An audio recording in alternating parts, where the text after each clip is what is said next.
Hi friends, welcome to PSC beginners. ഇന്നത്തെ നമ്മുടെ topic ദേശീയ വനിതാ കമ്മീഷൻ ആൻഡ് കേരള സംസ്ഥാന വനിതാ കമ്മീഷൻ. ഏതൊരു PSC എക്സാമിനും പ്രധാനമായി ചോദ്യം വരുന്ന കുറച്ച് കമ്മീഷനാണ് ദേശീയ വനിതാ കമ്മീഷൻ, വിവരാവകാശ കമ്മീഷൻ, പട്ടികജാതി പട്ടിക വികസന commission, other backward cast commission, അങ്ങനെ മനുഷ്യാവകാശ കമ്മീഷൻ. അതിലെ പ്രധാനപ്പെട്ട ഇമ്പോർട്ടൻ്റ് ആയ ഒരു ടോപ്പിക്ക് തന്നെയാണ് ദേശീയ വനിതാ കമ്മീഷൻ. നമുക്ക് ആദ്യം വനിതാ കമ്മീഷനെ കുറിച്ച് പറയാം. അതിന് മുമ്പ് ഏതൊരു കമ്മീഷൻ എടുത്താലും ആ കമ്മീഷൻ്റെ വർഷം, അത് എപ്പോഴാണ് ആ കമ്മീഷൻ രൂപീകൃതമായി എന്ന വർഷം, അതിൻ്റെ നിയമം വന്ന വർഷം, അതിൻ്റെ ആസ്ഥാനം, ആദ്യത്തെ ചെയർമാൻ, പിന്നെ അവയ്ക്ക് വല്ല മാഗസീനുകളുണ്ടെങ്കിൽ ഇവയൊക്കെയാണ് പ്രധാനമായിട്ടും ചോദിക്കാറുള്ളത്. ഓക്കെ, അപ്പോൾ നമുക്ക് ഫസ്റ്റ് ഇതൊന്ന് വായിച്ചു പോകാം, അതിന് ശേഷം നമുക്ക് എക്സ്പ്ലെയിൻ ചെയ്യാം. ഓക്കെ, ആദ്യം ദേശീയ വനിതാ കമ്മീഷൻ ലോകസഭയിൽ അവതരിപ്പിച്ചത് 1990 മെയ് 22-നാണ്. രാഷ്ട്രപതി ഒപ്പുവെച്ചത് 1990 ഓഗസ്റ്റ് 30-ന്. ദേശീയ വനിതാ കമ്മീഷൻ ആക്ട് പാസ്സായത് 1990-ലും ദേശീയ വനിതാ കമ്മീഷൻ രൂപീകരിച്ചത് 1992 ജനുവരി 31-ന്. വീണ്ടും പറയാം, ദേശീയ വനിതാ കമ്മീഷൻ രൂപീകരിച്ചത് 1992 ജനുവരി 31. ദേശീയ വനിതാ കമ്മീഷൻ ആക്ട് പാസ്സായത് 1990. ദേശീയ വനിതാ കമ്മീഷൻ ഒരു സ്റ്റാറ്റ്യൂട്ടറി സ്ഥാപനമാണ്. നിയമം വഴി സ്ഥാപിതമായ ഒരു സ്ഥാപനം. അതൊരിക്കലും ഒരു ഭരണഘടനാ സ്ഥാപനമല്ല. ഓക്കെ, ഒന്നുകൂടെ പറയാം. ലോകസഭയിൽ ദേശീയ വനിതാ കമ്മീഷൻ ലോകസഭയിൽ അവതരിപ്പിച്ചത് 1990 മെയ് 22-നും രാഷ്ട്രപതി ഒപ്പുവെച്ചത് 1990 ഓഗസ്റ്റ് 30-നും. ദേശീയ വനിതാ കമ്മീഷൻ ആക്ട് പാസ്സായത് 1990-ലാണ്. ദേശീയ വനിതാ കമ്മീഷൻ രൂപീകരിച്ചത്, അത് ഇമ്പോർട്ടൻ്റ് ആണ്, ദേശീയ വനിതാ കമ്മീഷൻ രൂപീകരിച്ചത് 1992 ജനുവരി 31-നാണ്. ദേശീയ വനിതാ കമ്മീഷൻ ഒരു സ്റ്റാറ്റ്യൂട്ടറി സ്ഥാപനമാണ്, അതായത് നിയമം വഴി സ്ഥാപിതമായ ഒരു സ്ഥാപനം. അടുത്തത്, ഇതിൻ്റെ ആസ്ഥാനം എന്ന് പറയുന്നത് നിർഭയ ഭവനാണ്, ന്യൂഡൽഹി. ആസ്ഥാനം നിർഭയ ഭവൻ, ന്യൂഡൽഹി. പിന്നെ മന്ത്രാലയം വനിതാ ശിശു വികസന മന്ത്രാലയം വനിതാ ശിശു വികസന മന്ത്രാലയം. ഇതിൻ്റെ പ്രസിദ്ധീകരണമാണ് രാഷ്ട്രമഹിള. ഇംഗ്ലീഷിലും ഹിന്ദിയിലും ഇതിൻ്റെ പ്രസിദ്ധീകരണമുണ്ട്, അതാണ് രാഷ്ട്രമഹിള. ഇതിൻ്റെ വെബ് പോർട്ടൽ വന്നിട്ട് നാരി എന്നതാണ്. ഓക്കെ, അതുപോലെ ഇതിലെ അംഗങ്ങൾ 5 അംഗങ്ങളും ഒരു മെമ്പർ സെക്രട്ടറിയും ഉണ്ടാവും. കാലാവധി 3 വർഷം, അല്ലെങ്കിൽ അംഗങ്ങളുടെ വയസ്സ് 65 വയസ്സ് ആകുന്നത് വരെയാണ്. അപ്പോൾ നമുക്ക് ഒന്നുകൂടെ ഫസ്റ്റോട്ട് പറയാം.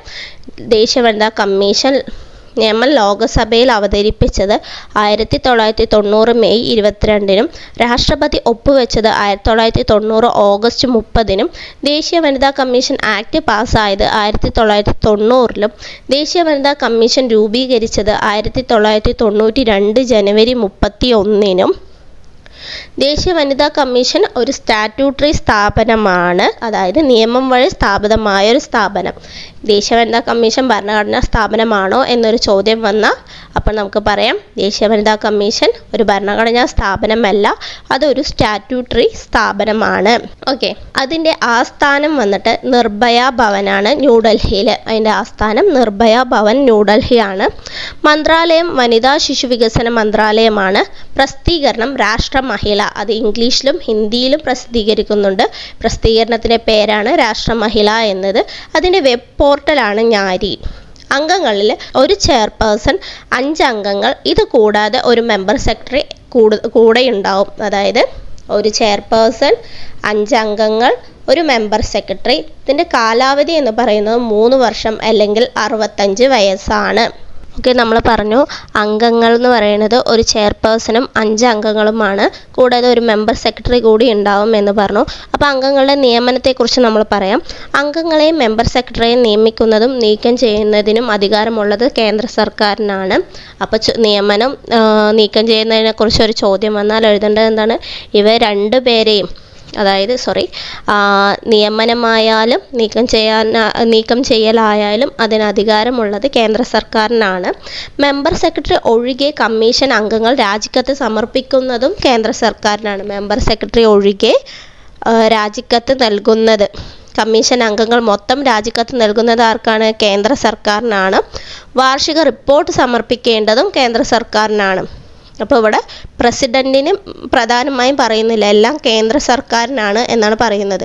ദേശീയ വനിതാ കമ്മീഷന്റെ പ്രഥമ അധ്യക്ഷ ജയന്തി പട്നായിക്കാണ്. 1992 മുതൽ 95 വരെയാണ്. നമുക്ക് മനസ്സിലായല്ലോ. ഇതിൻ്റെ കാലാവധി എത്ര വരുന്നത്? 3 കൊല്ലം. 92 മുതൽ 95 വരെ. അപ്പോൾ വനിതാ കമ്മീഷൻ വന്നത് 92-ലും. ഇവരുടെ കാലാവധി എന്ന് പറയുന്നത് 3 വർഷം അല്ലെങ്കിൽ 65 വയസ്സാണ് എന്നും പറഞ്ഞു. അംഗങ്ങൾ ഒരു ചെയർമാൻ, 5 അംഗങ്ങൾ, ഒരു മെമ്പർ സെക്രട്ടറി ആണ് എന്നും പറഞ്ഞു. പിന്നെ ഇവിടെ 2 തവണ അധ്യക്ഷ സ്ഥാനം വഹിച്ചിരിക്കുന്നത് ഗിരിജ വ്യാസ് ആണ്. പിന്നെ രേഖാ ശർമ്മയും. ആരൊക്കെയാണ്? ഗിരിജ വ്യാസ് ആൻഡ് രേഖാ ശർമ്മ. ദേശീയ വനിതാ കമ്മീഷനിലെ ആദ്യ പുരുഷ അംഗം അലോക് റാവത്താണ്. ആദ്യ മെമ്പർ സെക്രട്ടറി ഉമാ പിള്ളയാണ്. ഓക്കെ, അപ്പോൾ ഒന്നുകൂടെ പറയാം. അംഗങ്ങളുടെ നിയമനം, നീക്കം ചെയ്യൽ എല്ലാത്തിനും അധികാരമുള്ളത് കേന്ദ്ര സർക്കാരിനാണ്. അവർ റിപ്പോർട്ട് സമർപ്പിക്കുന്നതും കേന്ദ്ര സർക്കാരിനാണ്.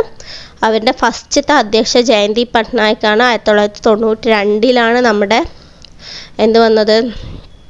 ദേശീയ വനിതാ കമ്മീഷൻ വന്നത് 1992 ജനുവരി 31-നാണ്. അത് കഴിഞ്ഞിട്ട് 3 കൊല്ലമാണ് അതിൻ്റെ കാലാവധി എന്ന് പറഞ്ഞാൽ. അപ്പോൾ 95-ൽ അവരുടെ കാലാവധി കഴിഞ്ഞു. 2 തവണ അധ്യക്ഷ പദവി വഹിച്ചത് ഗിരിജ വ്യാസും രേഖാ ശർമ്മയുമാണ്. ദേശീയ വനിതാ കമ്മീഷനിലെ ആദ്യ പുരുഷ അംഗം എന്ന് പറയുന്നത് അലോക് റാവത്താണ്. ആദ്യ മെമ്പർ സെക്രട്ടറി ഉമാ പിള്ളയാണ്. അടുത്തത് നീക്കം ചെയ്യലിന് പല കാരണങ്ങളുണ്ട്. അവ എന്തൊക്കെയാണെന്ന് നമുക്ക് പറയാം. നമ്മൾ ആദ്യം തന്നെ പറഞ്ഞു, നിയമനം നീക്കം ചെയ്യാനുള്ള അധികാരമുള്ളത് കേന്ദ്ര സർക്കാരിനാണെന്ന് പറഞ്ഞു. ഒന്നാമത്തത് പാപ്പരാവുക. കുറ്റക്കാരൻ എന്ന് വിധിക്കപ്പെടുകയോ അല്ലെങ്കിൽ ശിക്ഷിക്കപ്പെടുകയോ ചെയ്യുക. കോടതിയുടെ കാഴ്ചപ്പാടിൽ മാനസിക അസ്വസ്ഥം ഉണ്ടാവുക. പിന്നെ അംഗങ്ങൾ അവരുടെ കർത്തവ്യങ്ങൾ ചെയ്യാതിരിക്കുകയോ ചെയ്യാൻ താല്പര്യമില്ലാതിരിക്കുകയോ അതിന് ആവാതിരിക്കുകയോ ചെയ്യുക. തുടർച്ചയായി കമ്മീഷന്റെ 3 യോഗങ്ങളിൽ ഹാജരാകാതിരിക്കുക. വ്യക്തി ആ സ്ഥാനത്ത് തുടരുന്നതിന് പൊതു താല്പര്യത്തിന് എതിരായിരിക്കുക.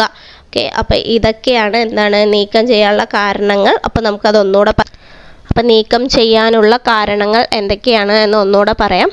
ഓക്കെ, അതായത് അംഗം പാപ്പരായി തീർന്നാൽ അദ്ദേഹത്തെ നീക്കം ചെയ്യാവുന്നതാണ്. അദ്ദേഹം ഒരു കുറ്റക്കാരൻ എന്ന് വിധിക്കപ്പെടുകയോ അതിൻ്റെ പേരിൽ ശിക്ഷിക്കപ്പെടുകയോ ചെയ്താലും അവരെ അവരുടെ സ്ഥാനത്ത് നിന്ന് നീക്കം ചെയ്യാനാവും. പിന്നെ കോടതിയുടെ കാഴ്ചപ്പാടിൽ അവർക്ക് മാനസിക വെല്ലുവിളികളുണ്ടെന്നോ അല്ലെങ്കിൽ മാനസിക അസ്വസ്ഥമുണ്ടെന്നോ തെളിഞ്ഞാലും അവരെ നീക്കം ചെയ്യാം. പിന്നീട് അവരുടെ ജോലി ചെയ്യാതിരിക്കുകയോ അല്ലെങ്കിൽ അതിന് അവർ കഴിവില്ല എന്ന് തെളിയുകയോ ചെയ്താൽ അവരെ നമുക്ക് അതിൽ നിന്ന് നീക്കം ചെയ്യാം. പിന്നെ കമ്മീഷനിൽ നിന്ന് അനുവാദമില്ലാതെ തന്നെ 3 യോഗങ്ങളിൽ ഹാജരാകാതെ ഇരുന്നാലും അവരെ നീക്കം ചെയ്യാനാവും. അല്ലെങ്കിൽ ചെയർമാൻ അല്ലെങ്കിൽ അംഗം എന്ന നിലയിൽ ആ വ്യക്തി ആ സ്ഥാനത്ത് ഇരിക്കുന്നത് പൊതു താല്പര്യത്തിന് എതിരാണ് എന്ന് വന്നാലും അവരെ കേന്ദ്ര ഗവൺമെൻറ്റിന് നീക്കം ചെയ്യാനാവും. അപ്പോൾ ഇവരെ നിയമനവും നീക്കം ചെയ്യുന്നതും കേന്ദ്ര ഗവൺമെൻറ്റാണ്. അടുത്തത് ദേശീയ വനിതാ കമ്മീഷൻ്റെ ചുമതലകളാണ് പറഞ്ഞിട്ടുള്ളത്. സ്ത്രീകൾക്ക് നൽകിയിട്ടുള്ള സുരക്ഷയുമായി ബന്ധപ്പെട്ട എല്ലാ നിയമങ്ങളും അന്വേഷിക്കുക. ഇത്തരം കാര്യങ്ങളിൽ പ്രവർത്തനങ്ങൾ വിശദീകരിച്ചുകൊണ്ട് സർക്കാരിന് വാർഷിക റിപ്പോർട്ട് നൽകുക. നമ്മൾ പറഞ്ഞു ഇവർ റിപ്പോർട്ട് നൽകുന്നത് സർക്കാരിനാണെന്ന് പറഞ്ഞു. അവർക്ക് വാർഷിക റിപ്പോർട്ട് നൽകുന്നതിനെ കുറിച്ച് കൂടാതെ മാർഗനിർദ്ദേശങ്ങൾ നൽകുക. പിന്നെ അവർക്ക് കിട്ടേണ്ട സുരക്ഷയും നിയമവും ബന്ധപ്പെട്ട് പല കാര്യങ്ങളും, ചില നിയമങ്ങളൊക്കെ ഇവർക്ക് കിട്ടേണ്ട സുരക്ഷിതത്വയ്ക്ക് ഇവർക്കെതിരാണ്, ഇവരുടെ സ്വാതന്ത്ര്യത്തിനെ ഹനിക്കുന്നതാണ് എന്ന് കണ്ട അവ റിപ്പോർട്ട് ചെയ്ത് അതിൽ പോരായ്മകൾ ചൂണ്ടിക്കാട്ടി നടപടി നിർദ്ദേശിക്കുക. ഗവൺമെൻറ്റിനെ കൊണ്ട് നമുക്ക് നടപടി നിർദ്ദേശിക്കാനാവും. ആ നിയമത്തിലുള്ള പോരായ്മകൾ ചൂണ്ടിക്കാട്ടാനാവും. പിന്നെ പറയുകയാണ് പറഞ്ഞാൽ സ്ത്രീകളുടെ അവകാശം നിഷേധിക്കപ്പെടുന്ന അവസ്ഥയിൽ കമ്മീഷന് സ്വമേധയാ ഇടപെടാനും പരാതി സ്വീകരിക്കാനും അത് അധികാരിയുടെ ശ്രദ്ധയിൽപ്പെടുത്താനും അധികാരമുണ്ട്. സ്ത്രീകളുടെ അവകാശം നിഷേധിക്കപ്പെടുന്ന അവസ്ഥയിൽ കമ്മീഷന് സ്വമേധയാ ഇടപെടാനും പരാതി സ്വീകരിക്കാനും ബന്ധപ്പെട്ട അധികാരികളുടെ ശ്രദ്ധയിൽപ്പെടുത്താനും അധികാരമുണ്ട്. സ്ത്രീകളുടെ സമത്വവും വികസനവും സംരക്ഷണം ലക്ഷ്യം വെച്ച് നിലവിൽ വന്ന നിയമങ്ങൾ നടപ്പിലാക്കാതിരിക്കാനുള്ള സാഹചര്യങ്ങളിൽ കമ്മീഷന് ഇടപെടാൻ അധികാരമുണ്ട്. അതായത് ചില നിയമങ്ങൾ വന്ന നിയമങ്ങളിൽ ഇത് സ്ത്രീകളുടെ സമത്വവും വികസനത്തിനും സംരക്ഷണത്തിനും ഒക്കെ ഇത് ശരിയല്ല, ഇത് തെറ്റായി ഭവിക്കുമെന്ന് കണ്ട കമ്മീഷൻ അതിൽ ഇടപെട്ടിട്ട് ആ നിയമങ്ങൾ നടപ്പിലാക്കാതിരിക്കാനുള്ള നിർദ്ദേശങ്ങൾ നൽകാൻ വേണ്ടിയിട്ട് ഈ കമ്മീഷന് അധികാരമുണ്ട്. സ്ത്രീകൾ അനുഭവിക്കുന്ന ദുരിതങ്ങൾ പരിഹരിക്കാനും അവരുടെ ക്ഷേമത്തിനും ആശ്വാസത്തിനുമായി എടുത്ത തീരുമാനങ്ങൾ, മാർഗരേഖ എന്നിവ നടപ്പിലാക്കാതിരിക്കുന്ന സന്ദർഭങ്ങളിൽ കമ്മീഷൻ ഇടപെടാം. അതുപോലെ സ്ത്രീകൾക്കെതിരായി വന്ന നിയമങ്ങളിൽ അവർക്ക് നിർദ്ദേശിക്കാമെന്ന പോലെ, അത് സ്ത്രീകൾക്കെതിരാണെന്ന് ഗവൺമെൻറ്റിന് ചൂണ്ടിക്കാട്ടാമെന്ന പോലെ സ്ത്രീകൾക്ക് അനുകൂലമായി വന്ന നിയമങ്ങൾ അത് സ്ത്രീകൾക്ക് കിട്ടാതിരിക്കുക, അത് നടപ്പിലാക്കാതിരിക്കുക എന്നീ സന്ദർഭങ്ങളിൽ കൂടി ഗവൺമെൻറ്റിന് ഇവർക്ക് എന്ത് ചെയ്യാൻ പറ്റും? നിർദ്ദേശങ്ങൾ സമർപ്പിക്കാൻ, റിപ്പോർട്ട് നൽകാൻ എല്ലാം കഴിയും. സ്ത്രീകളുടെ ഉന്നമനത്തിനായി സാമൂഹിക പദ്ധതിയുടെ ആസൂത്രണത്തിൽ പങ്കാളിയാവുകയും വേണ്ട നിർദ്ദേശങ്ങൾ നൽകുകയും വേണം. കേന്ദ്ര സംസ്ഥാന സർക്കാരുകൾക്ക് കീഴിലുള്ള സ്ത്രീ സമൂഹത്തിൻ്റെ വികസനത്തിലുണ്ടായ പുരോഗതി വിലയിരുത്തുകയും സ്ത്രീകൾ ഒരു വലിയ സമൂഹത്തെ ബാധിക്കുന്ന പ്രശ്നങ്ങൾ ഉൾക്കൊള്ളുന്ന നിയമ നടപടികൾക്ക് ധനസഹായം നൽകണം. സ്ത്രീകളെ സംബന്ധിച്ച് ഏത് കാര്യത്തെക്കുറിച്ച് സർക്കാർ ആനുകാലിക റിപ്പോർട്ടുകൾ സമർപ്പിക്കണം. അതുപോലെ സ്ത്രീകൾ ഒരു വലിയ സമൂഹത്തെ ബാധിക്കുന്ന പ്രശ്നങ്ങൾ ഉൾക്കൊള്ളുന്ന നിയമ നടപടികൾക്ക് ധനസഹായം നൽകണം. എല്ലാ മേഖലയിലും സ്ത്രീകൾ പ്രാതിനിധ്യം ഉറപ്പിക്കുന്നതിനും അവർ ഉയർന്നു വരുന്നതിനും അവരുടെ പോരായ്മകൾ പരിഹരിക്കുന്നതിനുമുള്ള വിദ്യാഭ്യാസ ഗവേഷണ മേഖലകളിലും മറ്റും പ്രോത്സാഹിപ്പിക്കണം. അതൊക്കെയാണ് ദേശീയ വനിതാ കമ്മീഷൻ്റെ ചുമതലകൾ. ശരിക്കും ഇമ്പോർട്ടൻ്റ് ആയിട്ട് എന്താണ്? സ്ത്രീകൾക്ക് വേണ്ട കാര്യങ്ങൾ ചെയ്യുക, സ്ത്രീകൾക്ക് വേണ്ട നിയമങ്ങൾ, അവർക്ക് വേണ്ട നിർദ്ദേശങ്ങൾ അതെല്ലാം ഗവൺമെൻറ്റിനെ അറിയിക്കുക. ചില നിയമങ്ങൾ വന്നിട്ടുണ്ടെങ്കിൽ, ചില നിയന്ത്രണങ്ങൾ വന്നിട്ടുണ്ടെങ്കിൽ അത് സ്ത്രീകൾക്ക് ഹാനികരമാണ്, അവർക്കത് തെറ്റായി ഭവിക്കുമെന്ന് തോന്നുകയാണെങ്കിൽ അത് റിപ്പോർട്ട് ചെയ്യുക. അവർക്ക് വേണ്ടിയുള്ള വികസന പദ്ധതികൾ ഗവൺമെൻറ്റിന് റിപ്പോർട്ട് ചെയ്യുക. അതുപോലെ അവർക്ക് വേണ്ടി വന്ന നിയമങ്ങൾ അവർക്ക് കിട്ടുന്നില്ല എന്ന് കണ്ടാൽ അതും സർക്കാരിലേക്ക് റിപ്പോർട്ട് ചെയ്യുക, അതിൽ ഇടപെടുക. അതൊക്കെയാണ് ശരിക്കും മെയിനായിട്ട് പറയുകയെന്ന് പറഞ്ഞാൽ ദേശീയ വനിതാ കമ്മീഷൻ്റെ ചുമതലകൾ എന്ന് പറയുന്നത്. ഓക്കെ, അടുത്തത് ഇവരുടെ അധികാരങ്ങൾ. പറയണമെന്ന് പറഞ്ഞാൽ ഇവർക്കൊരു സിവിൽ കോടതിയുടെ അധികാരമുണ്ട്. അതായത് ഒരു വ്യക്തിയെ വിളിച്ചു വരുത്താം, ചോദ്യം ചെയ്യാം, അവർക്കെതിരെയുള്ള തെളിവുകൾ ശേഖരിക്കാം, സാക്ഷി വിസ്താരം നടത്താം. ഇതിനൊക്കെയുള്ള അധികാരം ആർക്കുണ്ട്? ദേശീയ വനിതാ കമ്മീഷനുണ്ട്. അപ്പോൾ ഒരു സിവിൽ കോടതിയുടെ അധികാരം ആർക്കുണ്ട്? ദേശീയ വനിതാ കമ്മീഷനുണ്ട്. അത് ഒരു വ്യക്തിയെ ഇന്ത്യയുടെ ഏത് ഭാഗത്തു നിന്നും വിളിച്ചു വരുത്തി കമ്മീഷന് മുന്നിൽ ഹാജരാകാനും വിശദീകരണം തേടാനുമുള്ള അവകാശമുണ്ട്. ഏത് രേഖയും കണ്ടെത്താനും ഹാജരാക്കാനുമുള്ള അധികാരവുമുണ്ട്.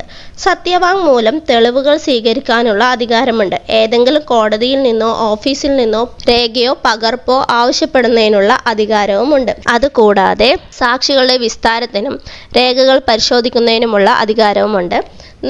നിർണയിക്കപ്പെടാവുന്ന മറ്റേതെങ്കിലും കാര്യത്തിനുള്ള അധികാരം. അപ്പോൾ ഇതിന് ശരിക്കും പറഞ്ഞാൽ ഒരു സിവിൽ കോടതിയുടെ അധികാരമുണ്ട്.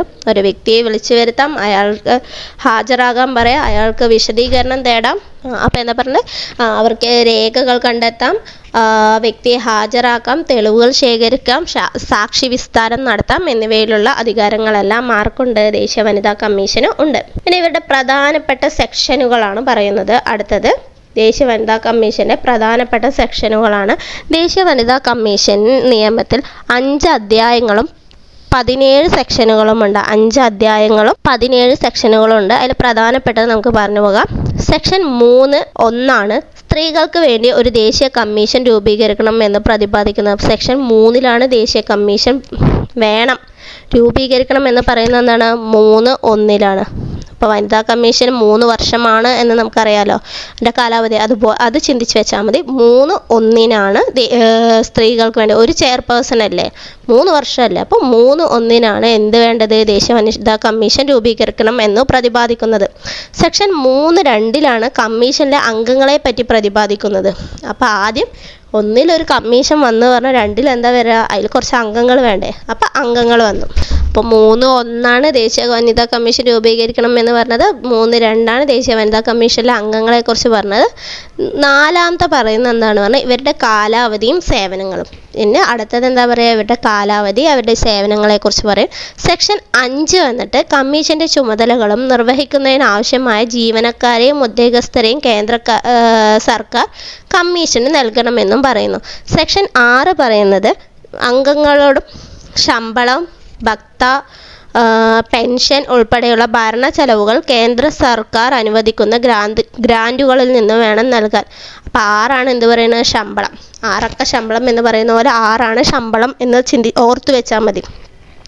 3 വർഷം എന്ന് കാലാവധി ഓർത്ത് ഒരു ചെയർമാൻ ഓർത്തത് സെക്ഷൻ 3 എന്ത് വന്നു, ദേശീയ വനിതാ കമ്മീഷൻ എന്ന് ഓർത്ത് വയ്ക്കുക. അത് 3.2 വന്നിട്ട് അംഗങ്ങളെ പറ്റി ഉദ്ദേശിച്ചത്. 2ാമത് ആര് വേണം, ഒരു കമ്മീഷൻ വന്ന അംഗങ്ങൾ വേണം. 4 എന്താ പറയുന്നത്, സെക്ഷൻ 4 എന്താ പറയുന്നത്, ഇവരുടെ കാലാവധി പറയുന്നത്. 5 എന്താ പറയുന്നത്, ഇവർക്ക് വേണ്ട ആവശ്യമായ ജീവനക്കാരെയും ഉദ്യോഗസ്ഥരെയും നൽകുക. 6 ശമ്പളം എന്ന നിലയിൽ ശമ്പളം. അപ്പോൾ നമ്മൾ പറഞ്ഞു കേന്ദ്ര സർക്കാരാണ് ഇവരെ നിയമിക്കുന്നതും നീക്കം ചെയ്യുന്നതെന്നും പറഞ്ഞു. അപ്പോൾ ഇവർക്ക് ശമ്പളം കൊടുക്കുന്നത് ആരാണ്, കേന്ദ്ര സർക്കാർ അനുവദിക്കുന്ന ഗ്രാൻറ്റുകളിൽ നിന്നാണ്. സെക്ഷൻ 9.1 പറയുന്നത് കമ്മിറ്റിയുടെ യോഗങ്ങളെക്കുറിച്ച് പറയുന്നു. നമ്മൾ പറഞ്ഞു 3 യോഗത്തിൽ നിന്ന് വിട്ടുപോയി പറഞ്ഞ് ഇവരെ ആ സ്ഥാനത്ത് നിന്ന് നീക്കം ചെയ്യാൻ പറ്റുമെന്ന് പറഞ്ഞു. അതാണ് 9. 3ൻ്റെ ഗുണനമല്ല 9. അപ്പം 9 കമ്മിറ്റികളുടെ യോഗങ്ങളെ സംബന്ധിച്ച് പരാമർശിക്കുന്നു. 10 എന്താ പറയുന്നത്, കമ്മീഷൻ്റെ ചുമതലകൾ. 13 കേന്ദ്ര സർക്കാരിന് വാർഷിക റിപ്പോർട്ട് സമർപ്പിക്കുന്നതിന്, 13 വാർഷിക റിപ്പോർട്ട് സമർപ്പിക്കുന്നതിനെക്കുറിച്ച്. 10.4 പറയുന്നത് ഇവർക്കൊരു സിവിൽ കോടതിയുടെ അധികാരമുണ്ട്. അപ്പോൾ 10.4 സിവിൽ കോടതിയുടെ അധികാരത്തെക്കുറിച്ച് പറയുന്നത്. 10 കമ്മീഷൻ്റെ ചുമതലയെക്കുറിച്ച് പറയുന്നു. 10.4 സിവിൽ കോടതിയുടെ അധികാരങ്ങളെക്കുറിച്ച് പറയുന്നു. ഓക്കെ, അപ്പോൾ ഇതൊക്കെയാണ് എന്ത് വരുന്നത്, ദേശീയ വനിതാ കമ്മീഷനെ കുറിച്ച് വരുന്നത്. നമുക്ക് വേഗത്തിൽ ഒന്ന് ഓടിയിട്ട് ദേശീയ വനിതാ കമ്മീഷനെ കുറിച്ച് പറയാം. ദേശീയ വനിതാ കമ്മീഷൻ ആക്ട് നിലവിൽ വന്ന 1990 ലോകസഭയിൽ അവതരിപ്പിച്ചത്. 90 മെയ് 22 രാഷ്ട്രപതി ഒപ്പുവെച്ചത്.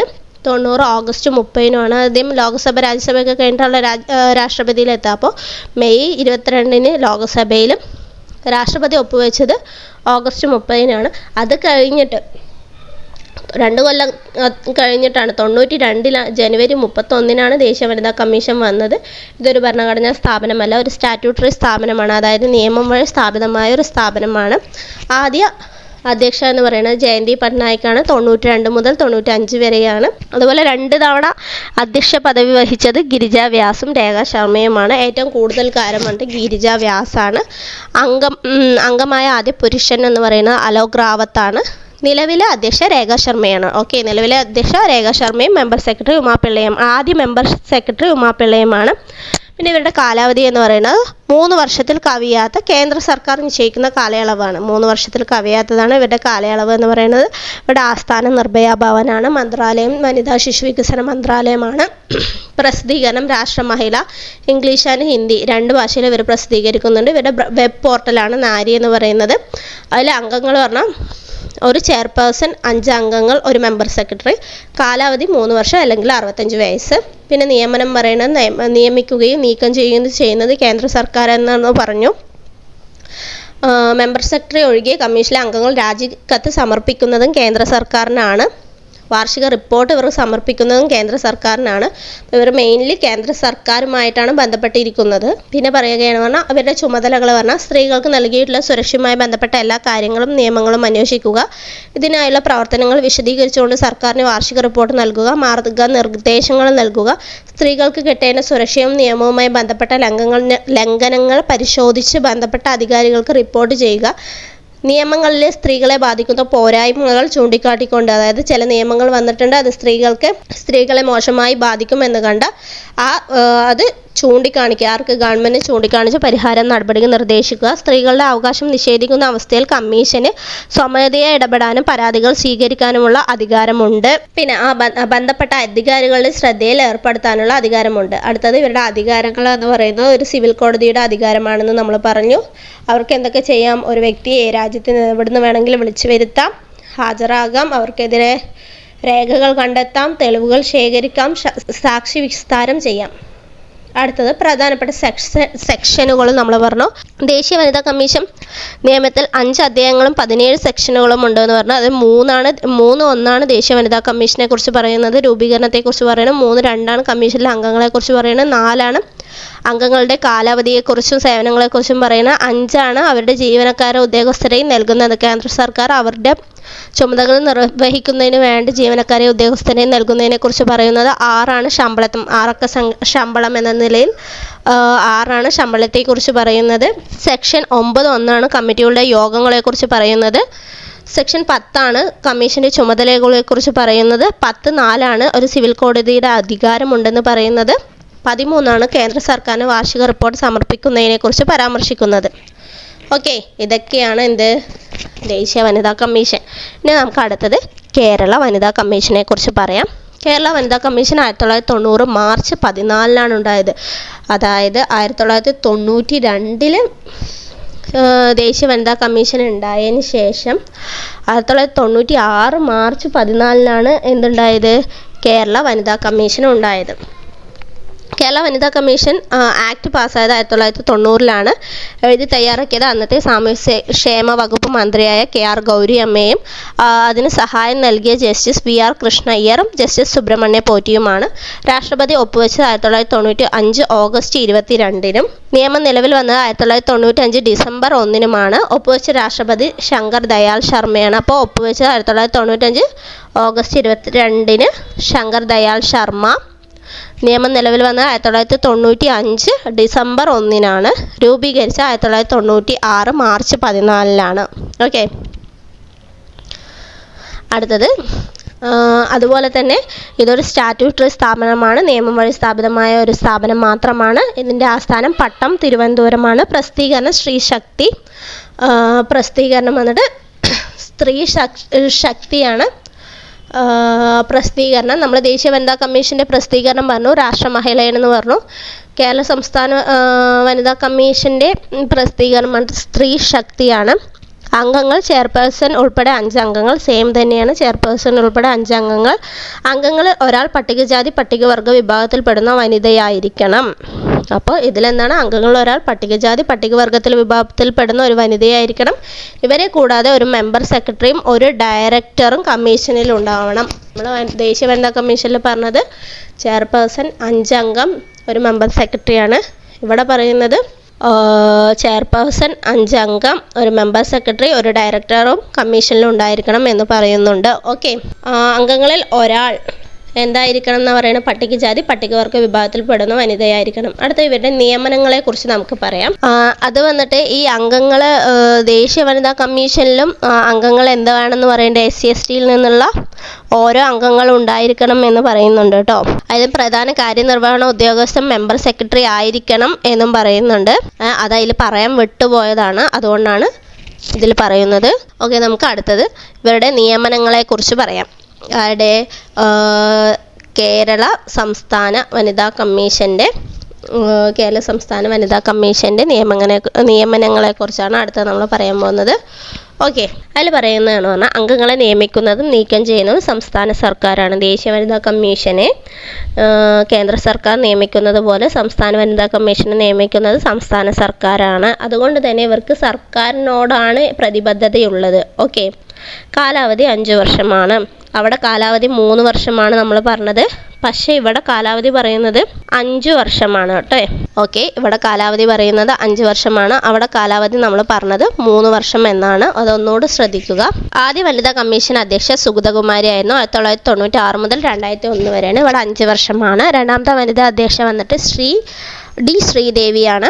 2 തവണ അവർ വനിതാ കമ്മീഷൻ്റെ അധ്യക്ഷയായിട്ടുണ്ട്. പിന്നെ ഇവരെ നീക്കം ചെയ്യാനുള്ള കാരണങ്ങൾ നേരത്തെ പറഞ്ഞ അതേത് തന്നെയാണ്. പാപ്പരായി തീർന്നാൽ, കുറ്റക്കാരനെന്ന് തെളിഞ്ഞാൽ, ശിക്ഷിക്കപ്പെട്ട മാനസികാസ്വാസ്ഥ്യം ഉണ്ടെന്ന് തെളിഞ്ഞാൽ, അത് കോടതിക്ക് തെളിയണം. കൃത്യമായ ജോലി ചെയ്യാതിരിക്കുക, അല്ലെങ്കിൽ പ്രാപ്തനാവാതിരിക്കുക, തുടർച്ചയായ 3 യോഗങ്ങളിൽ നിന്ന് വിട്ടുപോവുക, അംഗമായി തുടരുന്നത് പൊതു താല്പര്യത്തിനെതിരാകുക. അയാൾ കുറ്റക്കാരനാണ് എന്ന് തോന്നിയിട്ട് നമ്മളിപ്പോൾ ഓരോ അംഗങ്ങൾക്കെതിരെയും വാർത്തകളിലും ഇതൊക്കെ സമരവും ഒക്കെ കണ്ടില്ല. അങ്ങനെ പൊതു താല്പര്യത്തിനെതിരാണ് എന്ന് കണ്ടാലും അദ്ദേഹത്തെ നീക്കം ചെയ്യാനാവും, ആ വ്യക്തിയെ നീക്കം ചെയ്യാനാവും. ഓക്കെ, ഇനി അഡ്ഹോക്ക് കമ്മിറ്റിയെക്കുറിച്ച് പറയുന്നുണ്ട്. ഇതിലൊരു അഡ്ഹോക്ക് കമ്മിറ്റിയെ കുറിച്ചും കൂടി പറയുന്നുണ്ട്. ഓക്കെ, അതെന്താ പറയുന്നത് എന്ന് പറഞ്ഞാൽ നമുക്ക് നോക്കാം. കമ്മീഷനിൽ 2ൽ കൂടാത്ത അംഗങ്ങൾ ഉണ്ടായിരിക്കണം. ഈ അഡ്ഹോക്ക് കമ്മിറ്റിയിൽ 2ൽ കൂടാത്ത അംഗങ്ങൾ ഉണ്ടായിരിക്കണം. വിഷയത്തിൽ പരിജ്ഞാനമുള്ള 2ൽ കൂടാതെയുള്ള അംഗങ്ങളും ഉണ്ടായിരിക്കണം. വിഷയത്തിൽ പരിജ്ഞാനമുള്ള 2ൽ കൂടാത്ത അംഗങ്ങളും ഉണ്ടായിരിക്കണം. ഇത് അഡ്ഹോക്ക് കമ്മിറ്റിയെ കുറിച്ചാണ് പറയുന്നത്. ഏതെങ്കിലും ഒരു പ്രത്യേക സാഹചര്യത്തിൽ കമ്മീഷന് ഒരു അഡ്ഹോക്ക് കമ്മിറ്റി രൂപീകരിക്കേണ്ടി വന്നാൽ അഡ്ഹോക്ക് കമ്മിറ്റിയിൽ കമ്മീഷനിലെ 2ൽ കൂടാതെയുള്ള അംഗങ്ങൾ ഉണ്ടായിരിക്കണം. കമ്മീഷന് മുമ്പിലുള്ള പ്രത്യേക സാഹചര്യവുമായി ബന്ധപ്പെട്ട വിഷയങ്ങളിൽ പരിജ്ഞാനമുള്ള 2ൽ കൂടാതെയുള്ള വിദഗ്ധരും ഉണ്ടായിരിക്കണം. അപ്പോൾ നമ്മൾ കമ്മീഷനെ ഒരു പ്രത്യേക സാഹചര്യത്തിലാണ് നിയമിക്കുക. ആ പ്രത്യേക സാഹചര്യമായുള്ള ബന്ധപ്പെട്ട വിഷയത്തിൽ പരിജ്ഞാനമുള്ള വ്യക്തിയായിരിക്കണം എന്ന് പറയുന്നുണ്ട്. ഇനിയിപ്പോൾ ചെയർപേഴ്സൺ കമ്മിറ്റിയിലെ അംഗമാണെങ്കിൽ ചെയർപേഴ്സണോ മറ്റേതെങ്കിലും അംഗമോ കമ്മിറ്റിയുടെ യോഗത്തിൽ അധ്യക്ഷത വഹിക്കേണ്ടതാണ്. അഡ്ഹോക്ക് കമ്മിറ്റിയുടെ അന്തിമ റിപ്പോർട്ട് കമ്മീഷന് മുമ്പാകെ സമർപ്പിക്കണം. കമ്മീഷൻ അംഗീകരിക്കുന്ന പക്ഷം അത് കമ്മിറ്റിയുടെ റിപ്പോർട്ടായി പരിഗണിക്കുന്നതാണ്. നമ്മൾ പ്രത്യേക വിഷയത്തിന് കമ്മീഷനാണ് അഡ്ഹോക്ക് കമ്മിറ്റി ഉണ്ടാകുന്നത്. അപ്പോൾ ആ അഡ്ഹോക്ക് കമ്മിറ്റി റിപ്പോർട്ട് സമർപ്പിക്കേണ്ടത് കമ്മീഷന് മുൻപാകെയാണ്. അപ്പോൾ ആ റിപ്പോർട്ട് ഓക്കെ എന്ന് പറഞ്ഞാൽ കമ്മീഷൻ എന്ത് ചെയ്യും? അവരുടെ റിപ്പോർട്ടായിട്ട് പരിഗണിക്കാവുന്നതാണ്. ഓക്കെ, കമ്മീഷനോട് കൂടി ആലോചിച്ച ശേഷം സർക്കാരിന് ആവശ്യമെങ്കിൽ ഈ നിയമത്തിന് കീഴിലുള്ള വിഷയത്തിൽ അന്വേഷണം നടത്തുന്നതിന് ഒരു ഡയറക്ടറെ നിയമിക്കാനും പറ്റും. കമ്മീഷനോട് ആലോചിച്ച ശേഷം സർക്കാരിന് ആവശ്യമെങ്കിൽ ഈ നിയമത്തിന് കീഴിലുള്ള വിഷയത്തിൽ അന്വേഷണം നടത്തുന്നതിന് ഒരു ഡയറക്ടറെ നിയമിക്കാനും കഴിയും. അടുത്തത്, സ്ത്രീകളുടെ ഉന്നമനത്തിനും ക്ഷേമത്തിനും മറ്റുമായി പ്രവർത്തിക്കുന്ന സംഘടനകൾ കമ്മീഷന്റെ ഡയറക്ടർക്ക് അപേക്ഷ സമർപ്പിച്ച് കമ്മീഷന് മുമ്പാകെ രജിസ്റ്റർ ചെയ്യേണ്ടതാണ്. ഇതൊക്കെ പ്രധാനപ്പെട്ട മറ്റു വിവരങ്ങളാണ് പറയുന്നത്. ഓക്കെ, ഇത്തരം സംഘടനകൾ നൽകുന്ന രജിസ്ട്രേഷൻ ഏത് സമയം വേണമെങ്കിലും പിൻവലിക്കാൻ കമ്മീഷന് അധികാരമുണ്ട്. ആ സംഘടനകൾ നല്ല രീതിയിലല്ല പ്രവർത്തിക്കുന്നു എന്ന് കണ്ടാൽ കമ്മീഷന് അവരുടെ രജിസ്ട്രേഷൻ പിൻവലിക്കാനുള്ള അധികാരമുണ്ട്. ഏതെങ്കിലും തരത്തിലുള്ള അന്യായമായ പ്രവർത്തിക്ക് ഇരയായതായ ഒരു സ്ത്രീയോ രജിസ്റ്റർ ചെയ്ത വനിതാ സംഘടനയോ പരാതി നൽകുകയോ അതുമല്ലെങ്കിൽ അത്തരത്തിലൊരു വിവരം കമ്മീഷന് നൽകുകയോ ചെയ്താൽ പ്രസ്തുത വിഷയത്തിന്മേൽ കമ്മീഷന് അന്വേഷണം നടത്താവുന്നതാണ്. പരാതി സത്യമെന്ന് തെളിഞ്ഞാൽ പ്രോസിക്യൂഷൻ നടപടികൾക്കായി സർക്കാരിനോട് ശുപാർശ ചെയ്യാം. ഇത്തരത്തിൽ കമ്മീഷൻ നൽകുന്ന ശുപാർശകളിൽ 2 മാസത്തിനുള്ളിൽ സർക്കാർ തീരുമാനം കമ്മീഷനെ അറിയിക്കുകയും വേണം. ഓക്കെ, അതൊക്കെയാണ് അതിൽ പറയുന്നത്. സ്ത്രീകളെ സംബന്ധിച്ചിട്ട് എല്ലാ പ്രധാനപ്പെട്ട നയങ്ങളും സംസ്ഥാന വനിതാ കമ്മീഷനോട് കൂടി ആലോചിച്ച ശേഷം മാത്രമേ തീരുമാനമെടുക്കേണ്ടത് എന്നാണ് ഇതിൽ പറയുന്നത്. സ്ത്രീകളെ സംബന്ധിച്ചിട്ട് എല്ലാ കാര്യങ്ങളും സംസ്ഥാന വനിതാ കമ്മീഷനോട് ആലോചിച്ചിട്ട് വേണം തീരുമാനമെടുക്കാൻ. കമ്മീഷന്റെ എല്ലാ ഉത്തരവുകളും തീരുമാനങ്ങളും പ്രമാണീകരിക്കുന്നത് മെമ്പർ സെക്രട്ടറി അല്ലെങ്കിൽ കമ്മീഷൻ നിയോഗിക്കുന്ന ഏതെങ്കിലും ഉദ്യോഗസ്ഥൻ ആയിരിക്കും. അടുത്തത് ഇവരുടെ അധികാരങ്ങളെക്കുറിച്ചാണ് പറയുന്നത്. നേരത്തെ പറഞ്ഞ പോലെ തന്നെയാണ്. സെക്ഷൻ 15 പ്രകാരം ചില വിഷയങ്ങളിൽ ഒരു സിവിൽ കോടതിയുടെ അധികാരം ആർക്കുണ്ട്? കേരള വനിതാ കമ്മീഷനുണ്ട്. ഏതൊരു വ്യക്തിയെ വിളിച്ചു വരുത്താം, വിശദീകരണം തേടാം, അവർക്കെതിരെ രേഖകൾ കണ്ടെത്താം, സാക്ഷി വിസ്താരം ചെയ്യാൻ എന്നിവയ്ക്കുള്ള എല്ലാത്തിനുമുള്ള അധികാരങ്ങൾ ആർക്കുണ്ട്? സംസ്ഥാന വനിതാ കമ്മീഷനുണ്ട്. സത്യവാങ്മൂലത്തിനുമേൽ തെളിവുകൾ സ്വീകരിക്കുന്നതിനുള്ള അധികാരമുണ്ട്. പബ്ലിക് ഓഫീസുകളിൽ നിന്നും മറ്റും പബ്ലിക് റെക്കോർഡുകൾ ആവശ്യപ്പെടാനുള്ള അധികാരവുമുണ്ട്. അടുത്ത നമുക്ക് കേരള വനിതാ കമ്മീഷനിലെ ആക്റ്റുകളെ കുറിച്ചിട്ട് പറയാം. 1990 പ്രധാന സെക്ഷനുകൾ. കേരള വനിതാ കമ്മീഷൻ ആക്ട് 1990 അതിൽ പ്രധാന സെക്ഷനുകളെ കുറിച്ച് പറയാം. സെക്ഷനുകളുടെ എണ്ണം 28 ആണ്. സെക്ഷനുകളുടെ എണ്ണം എത്രയാണ്? 28 ആണ്. കേരള വനിതാ കമ്മീഷൻ ആക്ട് 1998 പ്രധാന സെക്ഷനുകൾ പറഞ്ഞു. അതിൽ സെക്ഷനുകളുടെ എണ്ണം 28 ആണെന്ന് പറഞ്ഞു. നേരത്തെ ദേശീയ വനിതാ കമ്മീഷനിൽ നമ്മൾ പറഞ്ഞു 17 സെക്ഷനും 5 അധ്യായങ്ങളുമാണെന്ന് പറഞ്ഞു. ഇവിടെ 28 സെക്ഷനുകളാണ്. സെക്ഷൻ 5 പറയുന്നത് കേരള വനിതാ കമ്മീഷന്റെ രൂപീകരണത്തെക്കുറിച്ചാണ്. സെക്ഷൻ 5 പറയുന്നത് അവിടെ നമ്മൾ 3.1 രൂപീകരണത്തെക്കുറിച്ച് പറഞ്ഞത്. സെക്ഷൻ 6 അംഗങ്ങളുടെ ഔദ്യോഗിക കാലാവധി സേവന വ്യവസ്ഥയെയും കുറിച്ച് പറഞ്ഞു. സെക്ഷൻ 9 ഹോം കമ്മിറ്റിയുടെ രൂപീകരണം. സെക്ഷൻ 11 കമ്മീഷൻ അംഗങ്ങളെ നീക്കം ചെയ്യുന്നതിനെ പറ്റി പ്രതിപാദിക്കുന്നു. സെക്ഷൻ 13 കമ്മീഷൻ അംഗങ്ങളുടെയും ഡയറക്ടറുടെയും ശമ്പള ഭത്ത പെൻഷൻ ഉൾപ്പെടെയുള്ള ചെലവുകൾ ഫണ്ട് ഓഫ് സ്റ്റേറ്റിൽ നിന്നാണ് കൊടുക്കേണ്ടതെന്ന് പറഞ്ഞു. കാരണം സംസ്ഥാനത്തോടാണ് കമ്മീഷൻ കടപ്പെട്ടിരിക്കുന്നത്. അതുകൊണ്ട് തന്നെ അവരുടെ നിയമനം, നീക്കം ചെയ്യലെല്ലാം സംസ്ഥാന സർക്കാരാണ് ചെയ്യുന്നത്. അതുകൊണ്ട് തന്നെ അവരുടെ ശമ്പളം, പെൻഷൻ ഉൾപ്പെടെയുള്ള ചെലവുകൾ ഫണ്ട് ഓഫ് സ്റ്റേറ്റിൽ നിന്നാണ് കൊടുക്കേണ്ടത്. സെക്ഷൻ 15 കമ്മീഷന് അധികാരങ്ങളെപ്പറ്റി പ്രതിപാദിക്കുന്നു. സെക്ഷൻ 16 കമ്മീഷൻ്റെ ചുമതലകളെക്കുറിച്ച് പറയുന്നു. ഓക്കെ, ഇതാണ് നമ്മുടെ കേരള സംസ്ഥാന വനിതാ കമ്മീഷനെ കുറിച്ചുള്ള കാര്യങ്ങൾ. അപ്പോൾ നമുക്ക് വേഗത്തിലൊന്ന് പറഞ്ഞു പോകാം. കേരള വനിതാ കമ്മീഷൻ ആക്ട് വന്നത് 1990 എഴുതി തയ്യാറാക്കിയത് അന്നത്തെ സാമൂഹ്യക്ഷേമ വകുപ്പ് മന്ത്രിയായിരുന്ന KR ഗൗരിയമ്മയാണ്. അവർക്ക് നിയമസഹായം നൽകിയത് ജസ്റ്റിസ് VR കൃഷ്ണ അയ്യറും ജസ്റ്റിസ് സുബ്രഹ്മണ്യ പോറ്റിയുമാണ്. രാഷ്ട്രപതി ഒപ്പുവെച്ച 1995 ഓഗസ്റ്റ് 22 ഒപ്പുവെച്ച രാഷ്ട്രപതി ശങ്കർ ദയാൽ ശർമ്മയാണ്. നിയമം വഴി നിലവിൽ വന്നത് 1995 ഡിസംബർ 1 നിയമം നിലവിൽ വന്നത്. രൂപീകരിച്ചത് 1996 മാർച്ച് 14 ഇതൊരു സ്റ്റാറ്റ്യൂട്ടറി സ്ഥാപനമാണ്. ആസ്ഥാനം പട്ടം തിരുവനന്തപുരമാണ്. അംഗങ്ങൾ ചെയർമാൻ ഉൾപ്പെടെ 5 അംഗങ്ങളാണ്. ഇവരെ കൂടാതെ ഒരു മെമ്പർ സെക്രട്ടറിയും ഒരു ഡയറക്ടറും കമ്മീഷനിൽ ഉണ്ടായിരിക്കുമെന്ന് പറഞ്ഞു. ഈ അംഗങ്ങളിൽ ഒരാൾ പട്ടികജാതി പട്ടികവർഗ വിഭാഗത്തിൽപ്പെടുന്ന വനിതയായിരിക്കണം എന്ന് പറഞ്ഞു. ഇവരുടെ നിയമനം, നീക്കം ചെയ്യലെല്ലാം സ്റ്റേറ്റ് ഗവൺമെൻറ് ആണ് എന്ന് പറഞ്ഞാൽ കാലാവധി 5 വർഷമാണെന്ന് പറഞ്ഞാൽ കാലാവധി ശ്രദ്ധിക്കണം. മറ്റേതിൻ്റെ കാലാവധി വന്നിട്ട് ദേശീയ വനിതാ കമ്മീഷൻ്റെ കാലാവധി വന്നിട്ട് 3 വർഷമാണ്. ഇവിടെ 5 വർഷമാണ്. രാജിക്കത്ത് സമർപ്പിക്കുന്നത് കേരള സർക്കാരിനാണ്. വാർഷിക റിപ്പോർട്ട് സമർപ്പിക്കുന്നതിന് സർക്കാരിനാണ്. ആദ്യ വനിതാ കമ്മീഷൻ അധ്യക്ഷ സുഗതകുമാരിയാണ്. രണ്ടാമത്തെ ശ്രീദേവിയാണ്. നീക്കം ചെയ്യാനുള്ള കാരണങ്ങൾ: പാപ്പരായി തീരുക, കുറ്റക്കാരൻ എന്ന് തെളിഞ്ഞാൽ, മാനസിക അസ്വസ്ഥമുണ്ടെന്ന് തെളിഞ്ഞാൽ കൃത്യമായി ജോലി ചെയ്യാതിരിക്കുക, തുടർച്ചയായി 3 യോഗങ്ങളിൽ നിന്ന് വിട്ടു നിൽക്കുക, അംഗമായി തുടരുന്നത് പൊതു താൽപ്പര്യത്തിന് എതിരാണെന്ന് തോന്നുക. പിന്നെ അവർക്ക് പ്രത്യേക സാഹചര്യങ്ങളിൽ പ്രത്യേക കാര്യത്തിന് പുറത്ത് ഒരു അഡ്ഹോക് കമ്മിറ്റിയെ രൂപീകരിക്കാമെന്ന് പറഞ്ഞു. ആ കമ്മീഷനിൽ 2ൽ കൂടാതെയുള്ള അംഗങ്ങൾ ഉണ്ടായിരിക്കണം. വിഷയത്തിൽ പരിജ്ഞാനമുള്ള 2ൽ കൂടാതെയുള്ള അംഗങ്ങൾ ഉണ്ടായിരിക്കണം പറഞ്ഞു. അവരുണ്ടാക്കിയ ആ വിഷയത്തിലുള്ള അന്തിമ റിപ്പോർട്ട് ആർക്ക് കമ്മീഷന് നൽകണം. ആ കമ്മീഷൻ അത് ഓക്കെ പറഞ്ഞു. കമ്മീഷൻ അത് ഗവൺമെൻറ്റിന് നൽകണം. ആ വിഷയത്തിൽ ഗവൺമെൻറ് എന്ത് കാട്ടണം പറഞ്ഞാൽ കമ്മീഷനോട് കൂടിയാലോചിച്ച ശേഷം സർക്കാരിന് വേണമെങ്കിൽ ഈ നിയമത്തിന് കീഴിലുള്ള വിഷയങ്ങൾ അന്വേഷണം നടത്തുന്നതിന് ഒരു ഡയറക്ടറെ നിയമിക്കാം. അവരുടെ അധികാരങ്ങൾ എന്താണ് പറഞ്ഞാൽ സെക്ഷൻ 15 പ്രകാരം ചില വിഷയങ്ങൾ ഒരു സിവിൽ കോടതിയുടെ അധികാരമുണ്ടായിരിക്കും. ഏത് വ്യക്തിയെയും വിളിച്ചു വരുത്ത് കമ്മീഷന് മുന്നിൽ ഹാജരാകാൻ, വിശദീകരണം തേടാനും, രേഖ കണ്ടെത്താനും, സാക്ഷി വിസ്താരത്തിനും സത്യവാങ്മൂലത്തിനു മേൽ തെളിവുകൾ സ്വീകരിക്കാനും, പബ്ലിക് ഓഫീസിൽ നിന്ന് പബ്ലിക് റെക്കോർഡുകൾ ആവശ്യപ്പെടുന്നതിനുമുള്ള അധികാരം ആർക്കുണ്ട്? നമ്മുടെ കേരള വനിതാ കമ്മീഷനിലുണ്ട്. ഇവരുടെ സെക്ഷനുകൾ പറഞ്ഞാൽ 28 സെക്ഷനുകളാണ്. അതിൽ സെക്ഷൻ 5 വനിതാ കമ്മീഷൻ്റെ രൂപീകരണം പറയുന്നു. സെക്ഷൻ 6 പറയുന്നത് അംഗങ്ങളുടെ ഔദ്യോഗിക കാലാവധിയും സേവന വ്യവസ്ഥകളെക്കുറിച്ചാണ്.